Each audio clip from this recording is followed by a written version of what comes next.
जय गुरु जी संगत जी, मेरे यूट्यूब चैनल गुरु जी 13 ब्लेसिंग पर आपका हार्दिक स्वागत है। जय गुरु जी। शुक्राना गुरु जी। आप सभी साथ संगत जी को जय गुरु जी। गुरु जी आप सभी पर मेहर बनाए रखें। सरबत भला, सरबत भला। संगत जी मैं आशा करती हूँ कि आप सभी स्वस्थ और मस्त होंगे। संगत जी आज की जो मोटिवेशनल स्टोरी है वह है मन का इलाज और साधु की समझदारी, कि किस तरीके से हम अपने मन का ट्रीटमेंट कर सकते हैं। मन यानी कि जो मनुष्य के मन में जो मोह माया है, लालच है, बहुत सारी चीज़ें हैं, हमारी इच्छाएँ हैं, जिनकी तृप्ति करना बहुत मुश्किल है। हमारी एक इच्छा खत्म होती है, तो दूसरी शुरू हो जाती है। इसी तरीके से हमारी इच्छाएँ दिन प्रतिदिन बढ़ती चली जाती हैं और हमें संतुष्टि नहीं है। जब संतुष्टि हमें प्राप्त होती है, तो हमारी सभी इच्छाएँ एक-एक करके खत्म होती चली जाती हैं। उसी पर आधारित ये है कहानी है। एक समय की बात है, एक राज्य में एक बुद्धिमान राजा राज करता था। उसके पास एक बकरी थी जो देखने में साधारण थी, लेकिन उसी बकरी के कारण एक दिन पूरे राज्य में एक अनोखी घोषणा हुई। राजा ने पूरे नगर में ढिंढोरा पिटवाया, जो कोई इस बकरी को जंगल में चराकर पूरी तरह तृप्त कर देगा, मैं उसे अपने राज्य का आधा हिस्सा दे दूंगा। लेकिन ध्यान रहे, बकरी का पेट भरा है या नहीं, इसकी परीक्षा मैं स्वयं लूंगा। यह सुनते ही कई लोग उत्साहित हो उठे। आधा राज्य पाने का लालच किसे नहीं होता। अगले ही दिन एक आदमी राजा के पास पहुंचा और बोला, महाराज, बकरी को पेट भर खिलाना कोई कठिन काम नहीं है। मैं यह काम अवश्य कर सकता हूँ। राजा ने उसे बकरी सौंप दी। वह आदमी बकरी को जंगल में ले गया और दिन भर उसे हरी हरी घास खिलाता रहा। शाम तक उसने सोचा, आज तो बकरी ने बहुत घास खा ली है, अब इसका पेट अवश्य भर गया होगा। वह बकरी को लेकर दरबार में पहुंचा। राजा ने बकरी के सामने थोड़ी सी ताजी घास रखी।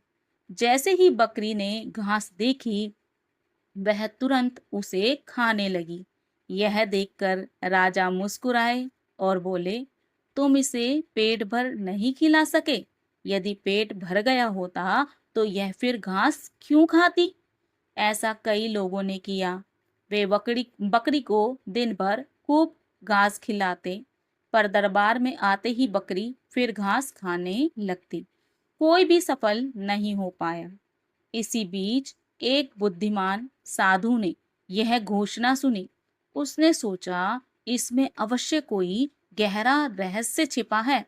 केवल अधिक खिलाने से काम नहीं चलेगा, कुछ अलग करना होगा। वह राजा के पास पहुंचा और बकरी को जंगल में ले गया। जब भी बकरी घास खाने के लिए आगे बढ़ती, साधु उसे हल्की सी लकड़ी से डांटता या मारता। पूरे दिन यही क्रम चलता रहा। थोड़ धीरे धीरे बकरी के मन में डर बैठ गया कि घास खाने का मतलब मार खाना है। शाम को साधु बकरी को दरबार में ले आया और बोला, महाराज, मैंने इसे भरपेट खाना खिला दिया है, अब यह घास नहीं खाएगी। राजा ने फिर से बकरी के सामने ताजी घास रखी। इस बार बकरी ने घास की ओर देखा भी नहीं, बल्कि डर कर पीछे हट गई। राजा समझ गए कि साधु ने रहस्य को पहचान लिया है।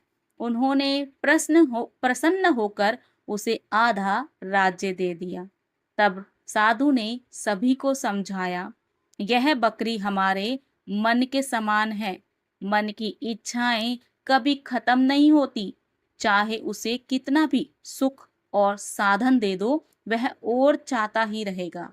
लेकिन यदि हम अपने मन को विवेक और अनुशासन की लकड़ी से नियंत्रित करें, तो वह हमारे वश में आ सकता है। संगत जी, इस कहानी से हमें यह शिक्षा मिलती है कि मन की इच्छाएं बकरी की तरह होती हैं। उन्हें जितना खिलाओ उतना बढ़ती हैं।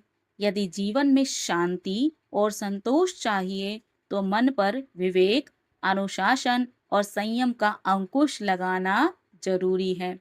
जो व्यक्ति अपने मन को जीत लेता है वही जीवन में सच्ची सफलता और सुख प्राप्त करता है। जैसे कि गुरुजी कहा करते थे, नीवा होकर चलो, जो मिला है उसमें संतुष्ट रहो। ना कोई ऊंचा है, ना कोई छोटा है, ना कोई बड़ा है।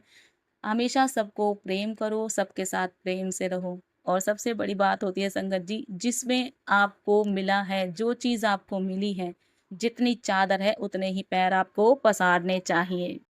संगत जी, गुरुजी भी कहा करते थे कि जितनी चादर हो उतने ही पैर पसारने चाहिए। हमें किसी की देखा देखी, होड़ा होड़ नहीं करनी चाहिए। अगर कोई अपने कर्मों के अनुसार इस जन्म भूमि पर अमीर पैदा हुआ है, कोई गरीब पैदा हुआ है, सबका अपना अपना कर्म फल है। हम अपने कर्मों के अनुसार ही अपना भाग्य निर्धारित करते हैं और उसी हिसाब से हम जी भी रहे हैं। तो अपने आप को उतना संतुष्ट बनाने की कोशिश कीजिए कि जो आपको भगवान ने दिया है आप उसी में संतुष्टि प्राप्त कर सके। संगत जी, मैं आज अपनी वाणी को यही विराम दूंगी। ओम नमः शिवाय। शिव जी सदा सहाय। ओम नमः शिवाय। गुरुजी सदा सहाय। जय जय गुरुजी। शुक्राना गुरुजी।